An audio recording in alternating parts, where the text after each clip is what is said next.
اكيد كلنا دلوقتي عندنا يا اما طاسه تيفال يا طاسه سيراميك.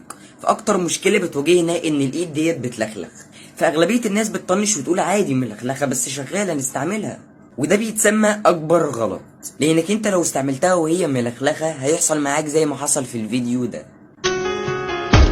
المهم نعمل ايه يعني؟ كل مشكله وليها حلال، فانا جبت لك الحل ايا كان بقى، مقطومه ملخلخه.